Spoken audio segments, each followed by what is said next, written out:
Hey there, it's Mike Langford. Welcome to another episode of the Modern Financial Advisor Podcast. On this episode of the show, Michael Kokenauer, CEO of Advisor Cyber, is with me to talk about, you guessed it, cybersecurity for your financial advisory business. Here's the thing, the SEC and other regulators are getting really serious about cybersecurity, and with good reason. As you'll hear Michael share, the threats are real and most RIAs are not equipped internally to harden their defenses against cyber attacks. Worse yet, even fewer firms have the ability to respond when an attack occurs. So that's where folks like Michael and his team come in. This is the stuff that will give your clients that extra sleep at night factor. So buckle up. It's going to be, I promise, a fun and informative conversation about cybersecurity. Okay. Before we get to the conversation with Michael, make sure you subscribe to the podcast on Apple Podcasts, Spotify, Google Play, Amazon, the YouTubes, or wherever you like to get your podcast jam on. And if you have a question or a suggestion for a guest or topic for the show, hit me up. I'm basically at Mike Langford anywhere on the internet, or you can shoot us an email, podcast@finservmarketing.com. Okay, let's get to the conversation with Michael Kokenauer. Well, Michael Kokenauer, so wonderful to see you. Welcome to the Modern Financial Advisor Podcast. Likewise. Thanks so much for having me. I'm super excited to be here. It's awesome. It's awesome. And by the way, for the viewers out there, I know a lot of people listen to this podcast and are not watching. For the viewers, you have to take a look at the background of Michael's setup here because he's got, I believe it's a Kurt Warner jersey behind you because you are a diehard Cardinals fan. Yes. And then he's got like Metal Palooza up on behind him there as well. What are these medals for? What are you competing at? Yeah, well, okay. Competing is being generous. Participating is more like it. But the overwhelming majority of those are half marathons. Okay. And the reason for that is for me, I can decide Friday, like, you know what, I'm going to do a half marathon tomorrow. Whereas a full marathon, it's like, I better train a little bit for that, get a little bit prepared for that. I love it. Well, people who are watching will notice I have no medals behind me. So you're doing... Which I'm not sure what that means in terms of which of the two of us is the smartest. Or just the fittest, right? Like I fitness for me is I love fitness. I try to stay in shape. I lift weights. I do cardio workout, but I am also the type of person who's like, hey, I want to do enough so I look good with my shirt off. That's about it. Right? There you go. You've covered the important things in life. And by the way, for those of you who are hoping to see me without my shirt off, that will not be happening in this episode. It's not that kind of show. Anyway, let's get into it, man. I'm so thrilled that you and the team reached out to talk about what you're doing with Advisor Cyber and how it's going to help financial advisors and wealth management firms. So I thought we'd dive into things and kick things off a little bit with setting the stage with an exploration of some of the new SEC rules that have changed related to cybersecurity for RIAs. How would you go about summarizing those changes so we kind of have a table set for everybody? Yeah, so the first thing I'd say is really that answer falls into two categories. We've got some regulations out there related to cybersecurity that are still in a proposed state. So they were actually proposed a couple of years ago, have been through a couple rounds of comment periods, but have not yet been finalized by the SEC. And then we've got some others that have been finalized and are kind of locked in, so to speak, and are now in effect. And what I mean by in effect is anytime the SEC puts out a new rule, there's always a time period that they give regulated firms to comply with the new rules. So we're going to be entering that window where now it's like, okay, the clock is now ticking and you have X amount of time to start it. So really, there's a couple of different things. The first one, the one that's been approved, is recently the SEC made some pretty significant revisions to Reg SP, which is a regulation that was originally issued back in 2000. Needless to say, the technology and the cybersecurity world were very different places back in 2000 than they are today. And so certainly an update was appropriate, and the SEC recognized that and made that update. And SEC, the P in SP stands for privacy. So really that regulation is around protecting the privacy of personally identifiable information, confidential information about a regulated firm's customers and clients. And, what are they doing to do that? But then in addition, one of the things that came out as part of these changes that they recently issued and have now been finalized is also some new disclosure requirements as well, which basically say if you do experience some type of a cybersecurity incident that involves your customer's private information being compromised, you have to let them know so that they can take Mm, defensive actions against that or decide what they want to do in response to that. And that is what I would say is probably the most significant part of these new changes is the disclosure requirement. Because when I talk with advisors, to them, the regulations and what they have to do to meet the bar and that type of thing, they're not as worried about. But when you talk with the principals of these firms, the thing that keeps them up at night is them saying, you know what, if I have to send a notice to my customers that I've been hacked and their information has been hacked as a result, that's like on the order of business ending event for me. Like I'm yeah. super, super scared about that. I can imagine how terrifying that is because, I don't know about anyone in the audience or you, Michael, but, you know, I think I get at least once a month, maybe more, an email from a vendor that I have used that says, we have had a data breach of some sort. And we just need to let you know that your information should be out there. So be on the lookout just in case. And just so you know, we've taken appropriate security measures to fix it. Rarely do they say, guess what was stolen, Mike? Here's the information that went out there. But it's usually disconcerting. Now, most often when it's that type of information, it's something like a business that I shopped at. Right. So I'm Yep. less concerned. Like, it's not where Yep. my wealth is. Like, I can't remember the last time, you know, my Fidelity Investments or Bank of America sent me something that said, guess what, Mike? There's been a hack and we're not going to tell you if it affected you or not. Right. Right. Right. Right. And certainly to your point, if I just pull the name out of the air of, some large breaches from times past, like when I get a notice from Home Depot, like, Yeah. hey, it's like, okay, whatever. Like, maybe they have my credit card number, maybe they have my name. But if I get the same letter from ABC Investment Advisors, who's my investment advisor, I'm going to go, whoa. I mean, I'm going to Yeah. sit up and take notice. For sure. For sure. And to your point, the frightening component of it for the advisory firm is nobody wants to have even a smudge on their record. They don't want a black mark for sure. And advisors for the longest time have been, concerned with regulatory slaps on the wrist, if you will, or like, hey, listen, you guys did something silly with your marketing, or you didn't take good care of whatever. We're going to have to give you a little bit of a demerit, and this is going to be reported on your ADV.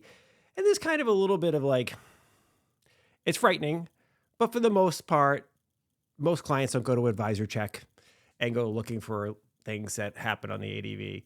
But this type of stuff is a lot more concerning because you are required to report it to the client, right? Yeah. So a couple of things I'd say, like I agree with you. I would say the overwhelming majority of customers are probably not looking up the ADV, but a lot of this information now has to be included in Mm, disclosures you make to customers, both when you originally sign them up as a customer, as well as annual updates and that type of thing, or when there is a breach that potentially. And when we look at the rules and some of the proposed regulations, you potentially have to issue updated versions of your disclosures when there is a breach that has happened to disclose that breach. And so, to your point, like I can't think of any business that is more trust based than the financial advisory business. yeah. And so, so much more critical. Like I'm sure Home Depot was worried, but like I don't really shop at Home Depot because I trust them. I shop because they have the screw in the weird size that I need, and that type of thing. But I am really going to pay much closer attention before I say, okay, I'm going to shift the treasure chest over to you, Mister or Mrs. Advisor. Yeah. Yeah, for sure, for sure. And that's a great distinction to make, the trust value and then also um, the potential consequences are much greater when it's, you just, if Home Depot has a breach and some of my information got stolen and somebody uses it to buy something, okay, fine. It's fraud. If somebody hacks my advisor, it can wreck my life, right? It's just, with all my money being gone or it could be a, identity theft type of deal or something like that. So it could be really, really problematic. Yeah, and I think you've got to not only think about what impact is that going to have on your existing customers when they learn that this disclosures happen and they start to rethink like, wow, where is my money and what are they doing and Yeah. do I need to be kept up at night? But the other thing that you've got to think about is what are you never going to know about? Because once that disclosure's out there, if I'm going out and researching to find a new investment advisor and I find this disclosure on Mike Langford's firm that, gee, they had this cyber breach, like you're just never even going to get the call. So you don't even know that you've lost that True. opportunity to do business with me. And so there's the what's going to happen with the customers I already have, but then there's the what impact will this have on the customers I don't have yet that I'm never even going to have the opportunity to have a conversation with because of this.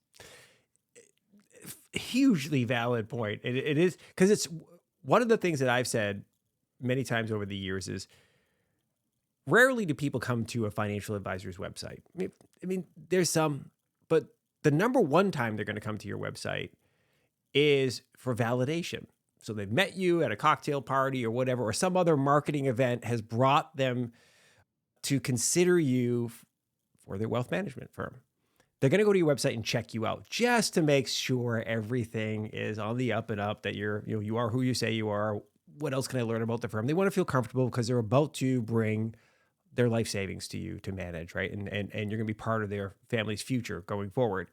So they might do a little bit of research, right? At that point in time. And to your Absolutely. point, you may never know that it costs you the business. So that is kind of scary. And the other thing that I might imagine for our audience, because our audience is 85% financial advisors, many of whom are in the RIA environment.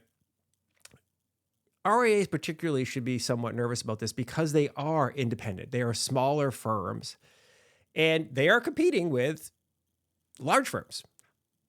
If large firm, and just take your pick of large firm, Morgan Stanley, Fidelity Investments, you name it, had some sort of data breach, I would still feel okay with that company because of the firepower of this monster institution and their technology.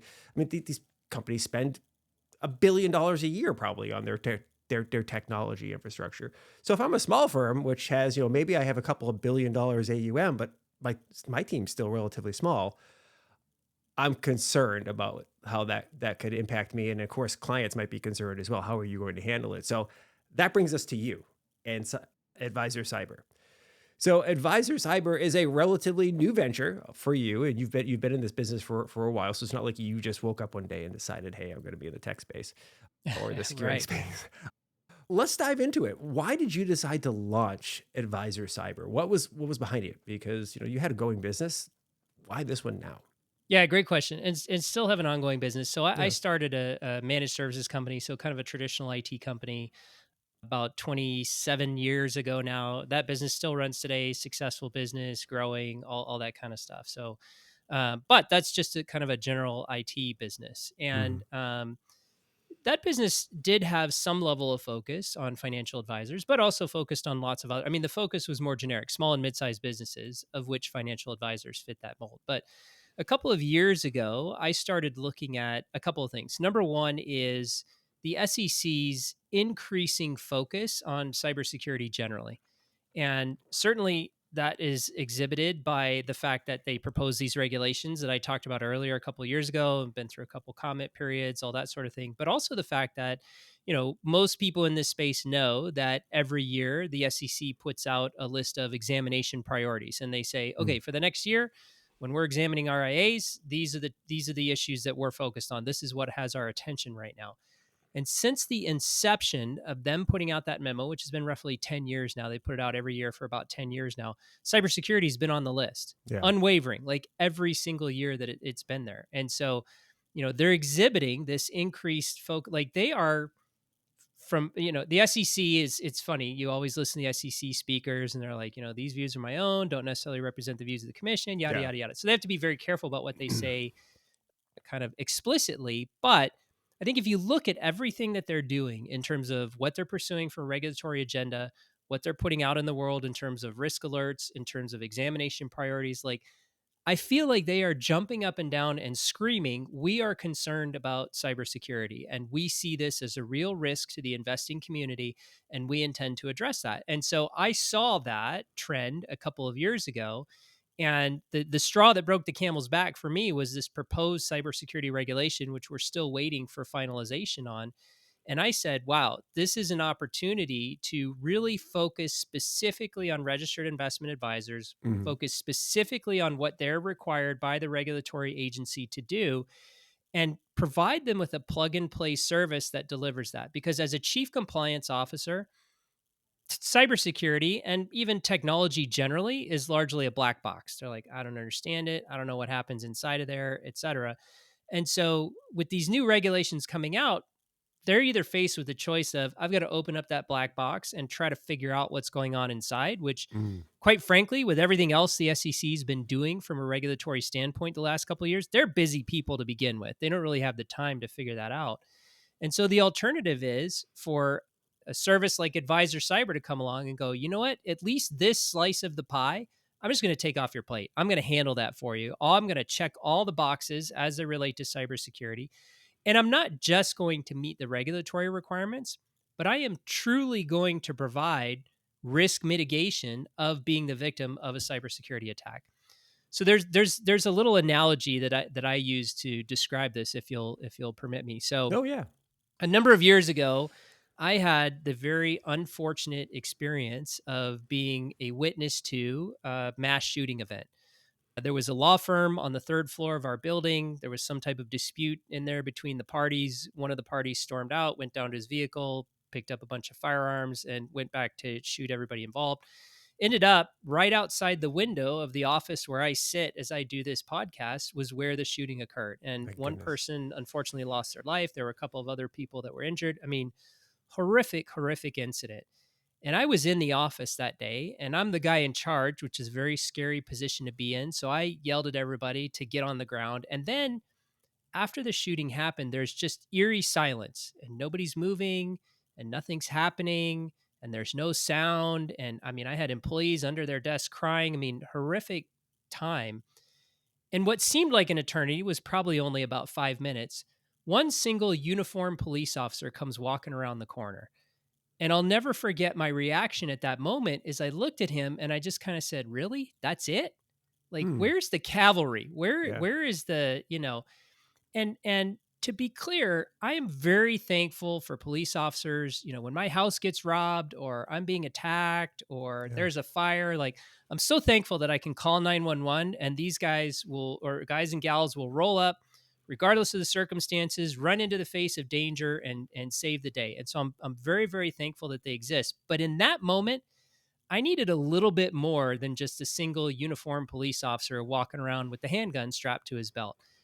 And so finally, a couple minutes after that, a dude comes walking around the corner with the full SWAT tactical gear, the ballistic shield, the machine gun, the helmet, the goggles, the knee pad, like the whole deal. And I just looked at him, I'm like, yeah, more of those dudes. Yeah. That's what I want to see right at this moment. And so that's how I kind of describe the difference between the IT resource that a registered investment advisor is working with today that solves the day-to-day problems, keeps the lights on, installs the patches, solves your printing problems, all that. That's the uniformed police officer. Right. What we are at Advisor Cyber is we're those tactical guys with the ballistic shields and the helmets and the machine guns and all that kind of stuff. We are highly trained specialists that only focus on preventing cyber attacks and mitigating cyber attacks. And we're not going to deal with all the rest of that stuff. So you still need the police officers, but that's really what Advisor Cyber was formed to do, is to put together a SWAT team, so to Yeah. speak, to focus exclusively on protecting investment advisors.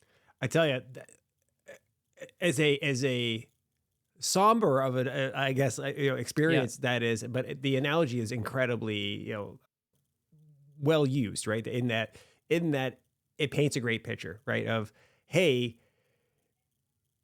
most firms are unmatched when it comes to the bad guys. The bad 100%. guys are well more armed than you. It's kind of you think about the bad guy showing up who has all the armament and has been preparing for this day.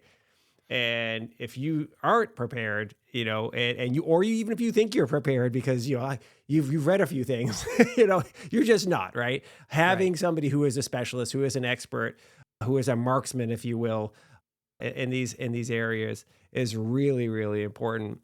And that leads me to a really, I think, meaningful part of this conversation, which is to kind of get a better understanding of what you actually do and how it differs from some other firms. So, for instance, I recently just had a conversation with Nicholas Rambis, who's the founder of Hush, and Hmm. fascinating conversation. His firm, they refer to themselves as the eraser for the internet, right? So they are way more. They will talk to you about cyber threats to your business and to your clients. They will also talk to you about, how do you make sure you can do things like reputation management? Like, what are you putting out on the web? Like, what could we find about you? And how do we make sure we control what information is out there about you? And they deal primarily with high net worth clients, ultra high net worth clients, and businesses, right? So, what's out there about your business, what we want to make sure that is not out there, and understanding some threat vectors. But when I think of advisor cyber, I don't think you're that type of firm. I think you're talking, I mean, you might talk about those things. You might talk about threat vectors and how to protect against them. But I think it's important for financial advisors to really understand like what it is that you do, right? Like what type of things will you come in and do for them that helps protect them, that makes you that SWAT team. Yeah, and I would actually argue we're complementary in a lot of respects with a service like you described, like Hush. So here's what I would say. A couple of things. One of the expressions that I have is that makes our job so challenging is the bad guys can try 1,000 different things and Yeah. they only have to be right once. I have to be right all 1,000 times. And at the end of the day, the math is just against me. There's a Mm. quote that I always use, which was from John Chambers, who's the CEO of Cisco. And he said, there are two types of companies in this world, those that have been hacked and those that don't yet know that they've been hacked. Right. And the point there is if your focus is exclusively on prevention, it's a valiant effort. Good luck to you. And that's not something that can be ignored. So certainly we certainly spend a significant amount of time thinking about prevention, but you've got to assume that they're going to get in. And so you've got to invest equally, not just in prevention, but in detection so that you know when they've got in mitigation so that you can prevent the amount of damage they're going to be able to do while they're in there, and in remediation. I got to get them kicked out as quickly as I possibly can. Right. And so I think, when we look at something like Hush, they're operating much earlier in the attack chain, right? Like they're Mm. trying to prevent you from even hitting the bad guy's radar screen to begin with, or from giving the bad guy enough information to be able to move to the next phase of their attack. Part of what we do is certainly the prevention piece, and it starts out in that area, but also is things like, firewalls, perimeter protection, that type of thing. But I would say an equal, if not greater part of our effort is in the detection, mitigation, and remediation space, which is I'm going to try to keep you from getting in, but I just know based on what I said earlier, the numbers are against me. And Mm. ultimately, someday, somehow, someone is going to be successful. And so I've got to plan for that contingency and make sure when the threat actor is successful that I know that they're there as fast as I possibly can, that I prevent them from being able to do any damage while they're there, and that I get them kicked back out and get the system back to a known stable state. And so that's what I would say the difference is we're operating much further along in the chain, whereas Hush is focused kind Mm. of way out at the start of the whole thing. Right, right. So, and that's a great distinction. What are you seeing? And I ask Nicholas these same questions, but it's always great to get another vantage point. What are you seeing as the most common types of attacks or attempts of attack when it comes to wealth management firms? Yeah, two things I would say there. The expression that I have is the easiest part of any system to hack is the human being. Hmm. And so if I'm a threat actor, I'm going after the people. I'm not going to sit there and try to pound on your firewall or, pound on your web gateway or whatever else. I'm going after the people because I know that those are the ones that I'm going to be able to compromise.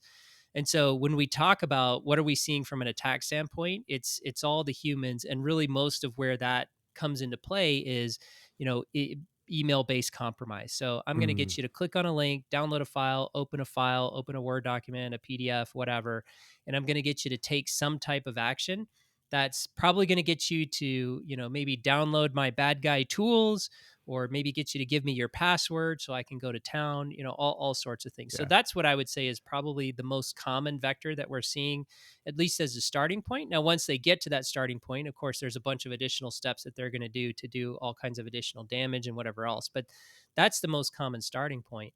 And I would be remiss if, while we're having a discussion about email compromise, if I didn't at least touch on the importance of multi-factor authentication. So, Mm. people say, okay, what do I do to prevent that? Well, certainly training is a big part of it, right? And so if you don't have some type of a cybersecurity training program, which includes simulated phishing emails, et cetera, like, I think we're past the time where that's an optional thing.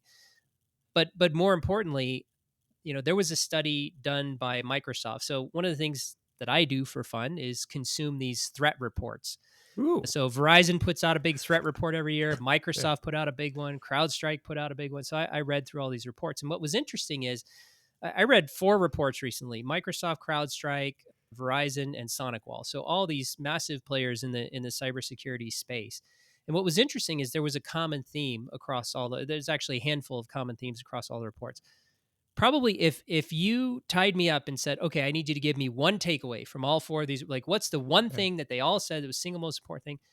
Far and away, multi-factor authentication and the importance of it. And in fact, the Microsoft report cited a statistic which said that 99.2% of all email-based attacks could have been prevented had multi-factor authentication been in place. It absolutely makes sense. And for anyone who doubts it, it's like, how many times have you gotten an email or a text, if you have a multi-factor authentication, that says somebody has tried to log in as you? Absolutely. I get them Absolutely. all the time. Like, oh, somebody's trying to reset your password. Yep. Here's your whatever, strong key, whatever it is, Yep. your, and I'm like, well, that's interesting, because that wasn't me. I was sleeping, Right. right? 2 o'clock in the morning or whatever, when somebody was trying to log into Netflix, Instagram, whatever the account is. Yep. That clearly wasn't Mike. So I love that you bring that up, and it's so darn easy. Every service you use now has at least two-factor authentication, with 100%. either the text-based or email-based authentication that sends you an email with the code, or many of them will allow you to use some sort of security token, right? Like a Google Authenticator or something like that, that many people may be familiar with. So they're super easy to use. Um, let's dial in a little bit more on the human element, because I think I'll call it fun. I'll call it fun to dig in on, because like we all like to tease people. Like, so I'll use an example. Like, at least once or so a month, somebody in my family will put on a thing: my Facebook account has been hacked. Mm, Don't accept it. It's like, no, it hasn't been hacked. Somebody's spoofing you. you're right. But part of what's going on Facebook is you click on stupid stuff. That's what's going on with your, like, stop clicking on dumb stuff. If it feels too good to be true, don't click on it. Have a little more discerning eye when you click on. Then it's really kind of funny. But some of these emails look a lot like they could be coming from a financial institution. They look like they could be coming from a friend. But if you weren't expecting that, like, one of the things that I tell people, and I do myself, is I go up in the email and I kind of do a little mouse over it to see, is like, and then 9 times out of 10, it's XYZ, Joe Schmo from gmail.com. It's not coming from, I'll use Bank of America or Fidelity or whatever it is. It's coming from, it's clearly not the right email. Like, this is not Fidelity or whoever. Yeah, totally agree. And yeah, you're right. There's lots of stuff that you can look at to kind of recognize these attacks. It's interesting if you look at the evolution, right? Like, some of the earliest versions of these types of things were, you had a rich uncle that died in South Africa and left $30 million, and they're trying to get in touch with somebody to just accept this check, if they could just find Sure. anybody to accept this check, right? And it's now evolved to, you're right, there are some fairly sophisticated attacks out there where, you get an email from American Express, and if you're, or purports to be from American Express, and if you put it side by side with a real legitimate email you've got from American Express, like the logos match, the format matches, the fonts match, like it is a dead ringer. Yeah. But you're 100% right. Like, American Express is not going to send you an email from something at co.jp, Right. right? So you can look at that. The other thing that's interesting too is, one of the things we teach people to do is, before you click on a link in an email, to hover over it and see where it goes. So if you Mm. hover over a link that goes to americanexpress.com, and again, you see it goes to something.co.uk, like, that's not American Express. That's not a legitimate link. The challenge with that, though, is you can't do that on a mobile device. And the Mm. overwhelming majority of people are now reading and triaging their emails on a phone, on a Yeah. tablet, on whatever else. And it's much more difficult to determine those links. The other trend that we're seeing, and again, being in the industry that we're in, we're kind of right on the leading edge and the forefront of monitoring threat Mm, actor activity and what they're doing, is the ongoing arms race in generative AI. And so yeah. you've got people on my side of the house that are trying to use AI to analyze massive amounts of data and look for patterns in that data that match potentially malicious activity and then generate alerts based on that. But on the other side, you've got the bad guys that, like we've all seen in the old days and still sometimes currently that, one of the easy ways to recognize a fake email is poor English. Like, guess what, world? Microsoft knows how to speak proper English with proper grammar. So does Adobe. So if you're Yeah. getting, and so does American Express. So if you're getting emails from those people that, don't have proper grammar and proper English, probably a pretty good sign that it's not legitimate. However, ChatGPT also speaks proper English with proper grammar. And Right. so, the bad guys can now use that to generate the context of their email. And as it goes even further, we're starting to see some of the deep fake stuff where they can even generate video. So they can take, Yeah. a video of your CEO, for example, and send it to you via email where the CEO is saying, "Hey, I need these gift cards, this special thing. I'm not in cellular range. I can't call you right now, but I need you to go give me these gift cards, send me the codes, whatever else." And it is a video that you cannot distinguish. I mean, it looks like your CEO, it sounds like your CEO, it talks like your CEO.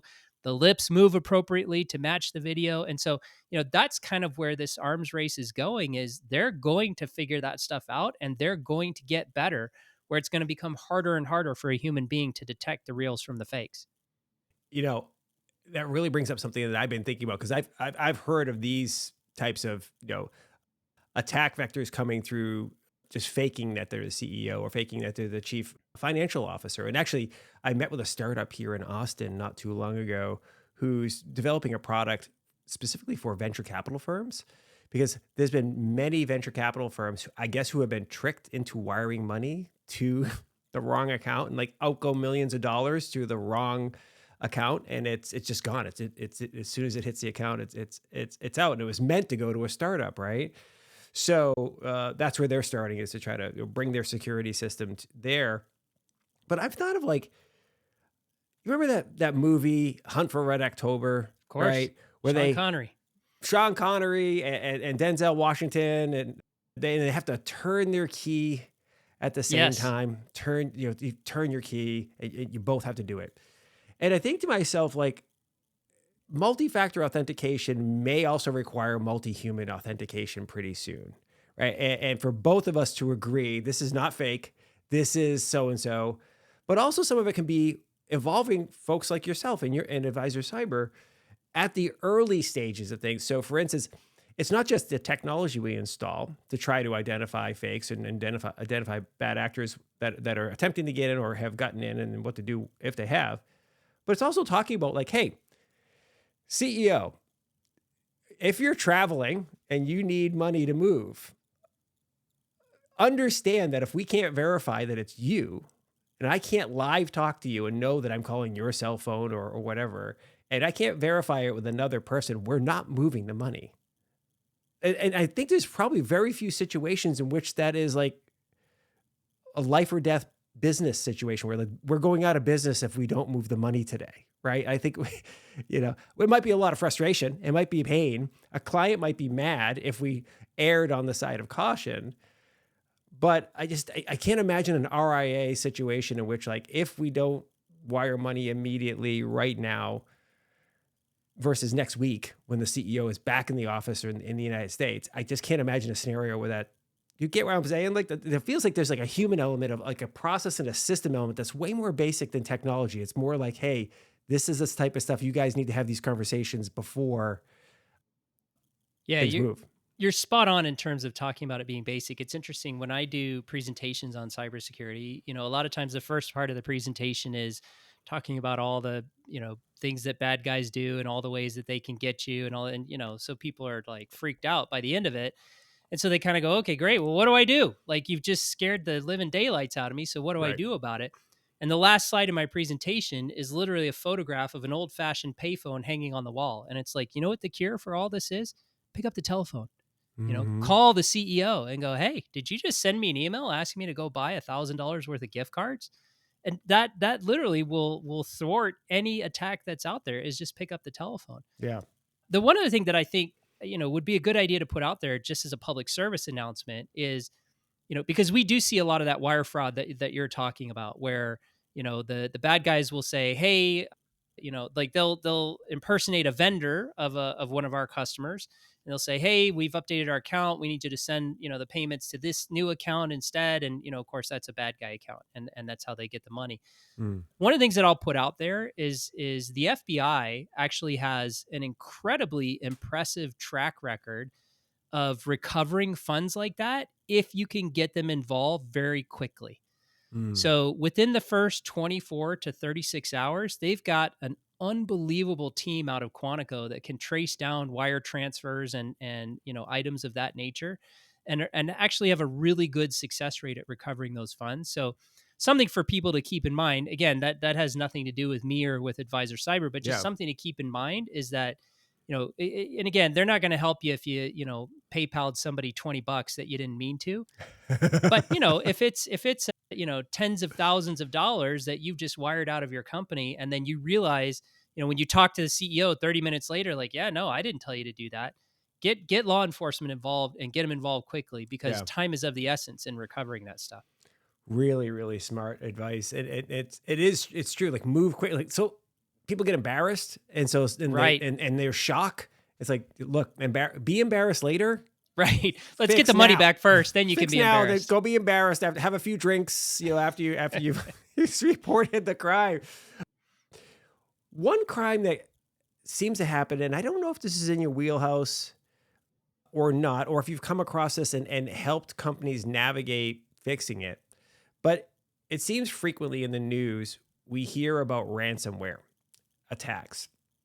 And for those who don't know what a ransomware attack is, somebody, a bad actor, will somehow get into your computer system and lock you out. You will be able to do nothing. You won't be able to sign into, your emails or anything. You won't be able to sign in and go to your financial accounts, most importantly, to help your clients.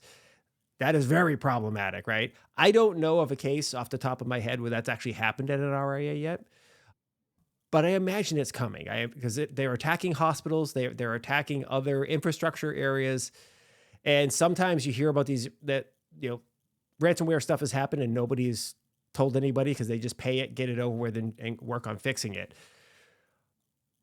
What should someone do, to protect themselves against ransomware? Are there things that can be done to avoid it happening? And then I guess B is, if it does happen, what can they do? Like, how could a firm like yours maybe help them get out of it or unlock? Yeah. So a couple things I'd say. So first of all, let's look at kind of the evolution of ransomware attacks, and what you described is really what I would call a traditional ransomware attack, which is exactly what you described. Bad guy gets in, they lock all your files, they say, you want your stuff back, pay us a bunch of money, and then Yep. we'll all go our separate ways. The problem with that is that the whatever computing public, whatever you want to call it, has kind of adapted to that strategy, and they said, gee, as long as I have a good backup and it's secured, then when the bad guys lock up my stuff, then I can just and they say, pay us a bunch of money, I can just say, go pound sand, and I can restore my backups, and I'm back in business. And so for a while, that kind of caused a dip in the success of the bad guys, because people were just telling them to go pound sand, and I'm gonna just restore my backups. Well, needless to say, the threat actors adapted to that. And so, their initial adaptation was, well, the first thing that we're going to encrypt is your backup files so that you don't have those backups. But then the current adaptation of that is, they are not going to, like, so if they get in today, they're not going to immediately lock your files and demand a ransom. Instead, what they're going to do is they're just going to hang out for a little while. They're going to hang out for a week or two, and they're going to exfiltrate your data. And so they're going to look at, what's the good stuff that you have on your system, Mike Langford? Do you have some financial stuff that might be interesting? Do you have some customer records that might be interesting? Do you have some trade secrets? All that. They're going to look for that, and they're going to take it, and they're going to exfiltrate it, and they're going to store that on their servers. Then at the end of that little waiting period, which is generally, a week, 2 weeks, whatever, then they're going to lock your files, then they're going to ransom. But now the note that you're going to get is going to not only say, we've locked all your files, pay us a bunch of money if you want it unlocked. But it's also going to say, by the way, we also have your data. And if you don't pay us, we're going to release it all to the world. And Mm. we're going to sell that on the dark web, or we're just going to release it publicly on the dark web. And so now that creates a whole different motivation. And we've actually had some customers we've worked with in the past that have decided to pay the ransom, not to get the data back because they had their backups, but to avoid the reputational harm of having all of their data dumped out on the web. Because this particular customer dealt with a lot of institutional money Yeah. and big dollar amounts, and they didn't want the reputational hit that they had been hacked. And so that's kind of the evolution of ransom attacks. And so this really goes back to what I talked about earlier and the quote from John Chambers, and this methodology that we utilize in protecting our customers, which is assume breach. Yeah. Which means, again, we're going to try to keep them out, but we're going to just recognize right up front, like it's sooner or later they're getting in. It's inevitable. It's going to happen. And so we're going to focus just as much effort on detection, mitigation, and kicking them back out. So that when the bad guy gets in and he says, okay, now I'm going to hang out and I'm going to see what you got here, and I'm going to exfiltrate that data over the next couple of weeks, I'm going to go, guess what? You're not, because within 13 minutes of you being in the network, I've detected that you're there. I've locked you out. I've ensured that you can't move laterally at all. And then I'm going to kick you back out again. Right. And so that kind of prevents the master plan from Yeah. ever happening to begin with. So that to me is the answer to your question, is to really shift the attitude away from solely prevention and invest equally in detection, mitigation and remediation, and not just prevention. Yeah. Yeah. It's interesting as you were talking about what the new breed of ransomware of getting in and getting information that you might not want to have public, taking that information and then ransoming that, like, hey, we will release this whether you like it or not. I'm reminded of something that Nicholas from Hush was saying. He says one of the threats that's been happening to clients, the clients of financial advisors, has been a threat vector through teenagers. And they will get teenagers to, they'll impersonate a hot girl or whatever, or hot boy, and get them to send nudes, or if you will, some naked photos or videos of them. And then they'll take those photos or videos and they will say, we're about to let the entire world see Yep. your nudes if you don't Yep. pay us XYZ money. And so I get the question that I would have for anyone in the audience is, what is your company's version of nudes? Right? Like, what do Right. you have? It's a Like, great honestly, question. it's like, what do you have? What kind of information do you have about your clients, or you have as a team and that could be potentially embarrassing? Stop and think about it. Like, it could be, as an example of, I'll use this, an absurd example. Like, oh, maybe we are a firm that holds ourselves out to be all about green investing, and you've got a portfolio in your in your roster that has a lot of oil and so forth, that you're whatever, something that might just make you look really bad to your clients or whatever. That's an absurd example, a simple example, but clean it up if you can. I guess would be one thing. Like, take away the attractiveness, like, but it's really fascinating that you're thinking about, like, getting all these things in place ahead of time is really seems to be one of the operative messages you have here. I know we're kicking for home, but I wonder if you could leave with a few, maybe, like, kind of action steps. I mean, what can somebody do? I mean, certainly hire Advisor Cyber, but, like, what are some things that they should be looking to do first? Like, kind of the check in the boxes as they move along here to make sure they're secure. Yeah, so I know I sound like a broken record, and anybody who's ever heard me speak would say I sound like a broken record. But number one is always MFA, which we talked about. Like, turn it on, for heaven's sake. I Yeah. can't believe how many companies we still run into that they're like, yeah, it's interesting. I actually had a conversation very recently. I want to be careful to maintain confidentiality Yeah. with a current customer, talking about MFA, and they had MFA enabled for all of their users except the CEO. And Oof. this is something that, we see pretty frequently because, the CEO is like, I don't have time for that MFA. I need to, what, blah, blah, blah, whatever. And it's like, I sat across the table from him and I said, who do you think is the most high profile person in this Yeah. organization and likely to be the focus of an attack? So, MFA, turn it on for Yeah. everybody. Yes, even the CEO. I understand that it's a minor inconvenience, but you know what? They'll get used to it. And then I'll share a statistic from one of the reports that I mentioned earlier. This was the big CrowdStrike annual threat Yeah. report. And they reference something in there they call breakout time, which is from the moment the bad guy gets in to when they start, accomplishing their goal. So that's exfiltrating data or encrypting your data or whatever else, moving laterally, whatever. So the good news is it went down a little bit. In 2022, it was 84 minutes on average across the CrowdStrike data set. In 2023, it was 62 minutes.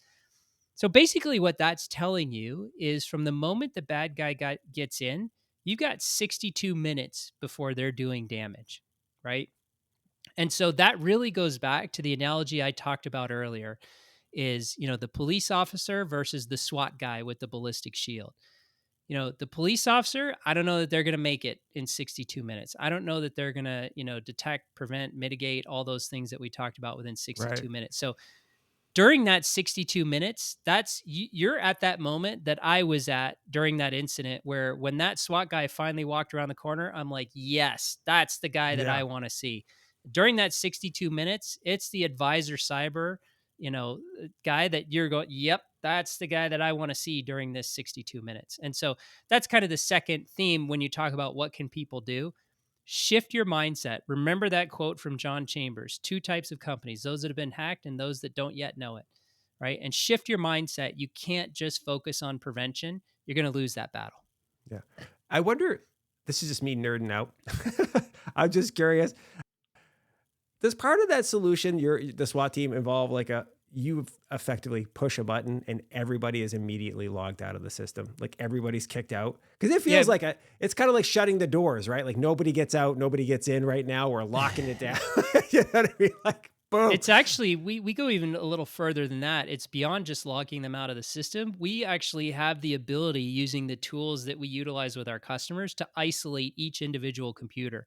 So it's not only like shutting the doors and nobody gets in or out. It's like, I'm going to put each person in a separate room and I'm going to shut the door of each individual room and nobody comes in or out of any one of those individual rooms. That's great. I love it. I love it. You know, I know sometimes there's probably some people who are like hate these types of conversations. Like, I got to listen to cybersecurity all again. But listen, in our industry, there's something called the Willie Sutton rule for a reason. Willie Sutton was a famous bank robber. And when they asked him, why do you rob banks? He said, that's where the money is. Exactly.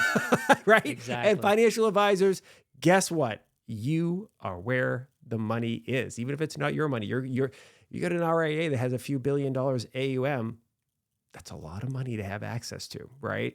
100%. There's a lot of wealthy people's IDs to potentially steal and use for whatever purposes and so forth. Get information for other stuff. So, like it or not, this is really important for you.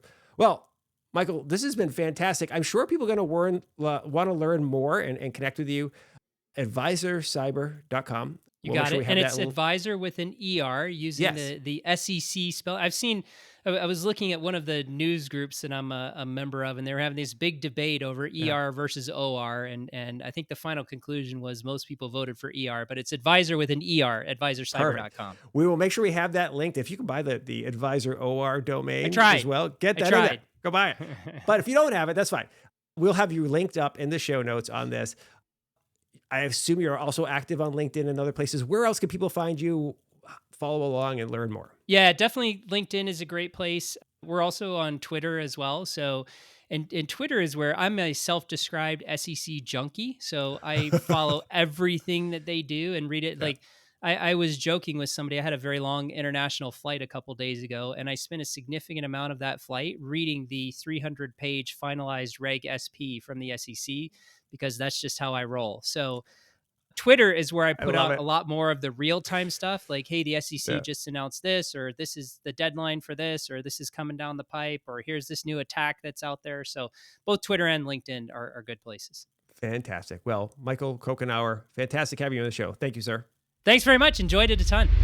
Thank you very much for listening to and or watching this episode of the Modern Financial Advisor podcast. It's always fantastic to have you with us. Huge props to Michael Kokenauer for coming on the show and sharing all of his insights about cybersecurity. Well, maybe not all his insights, but lots of really good stuff. I mean, and he's got a point, right? You want that SWAT team at the ready. It's not enough to kind of put all the locks in the security system on the house. Like, what happens when you have the break-in? What happens when something's going wrong? Fast and strong response at the ready is what we're looking for, okay? All right, that's all I have for you today. Make sure you subscribe to the podcast on your favorite podcast platform and be nice to each other. We'll see you next time on the Modern Financial Advisor Podcast. See ya. Bye.